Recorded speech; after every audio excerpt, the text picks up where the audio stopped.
Pemerintah menegaskan komitmennya melanjutkan pembangunan Ibu Kota Nusantara, IKN. Pemerintah mengalokasikan anggaran sekitar 12 triliun rupiah untuk tahap kedua, batch 2. IKN adalah proyek pemindahan ibu kota negara dari Jakarta ke Kalimantan Timur yang dirancang sebagai pusat pemerintahan baru dengan konsep kota hijau dan pintar.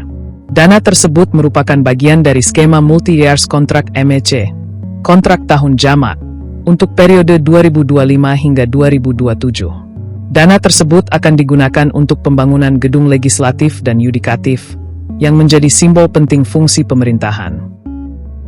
Kepala Otorita IKN, Basuki Hadimulyono, mengatakan hal ini usai rapat kerja, Raker, dan rapat dengar pendapat, RDP, dengan Komisi 2 DPR RI di Jakarta, Senin, 30 Maret 2026. Basuki menjelaskan, total kebutuhan anggaran untuk pembangunan kawasan legislatif dan yudikatif mencapai sekitar 20 triliun rupiah.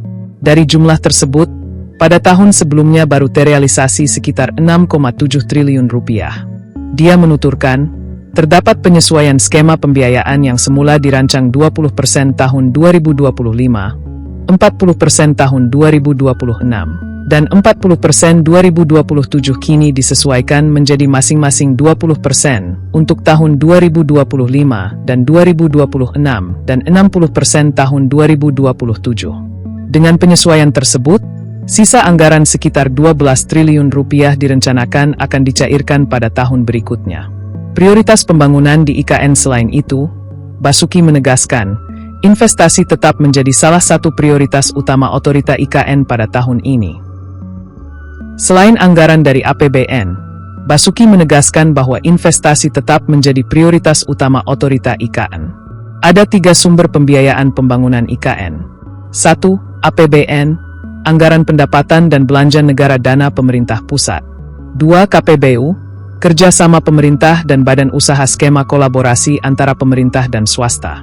3. Investasi swasta, partisipasi langsung dari perusahaan. Nilai investasi swasta disebut telah mencapai lebih dari 70 triliun rupiah, mencakup proyek pusat perbelanjaan, hotel, hingga restoran. Sementara itu, potensi pendanaan melalui KPBU diperkirakan mencapai 165 triliun rupiah.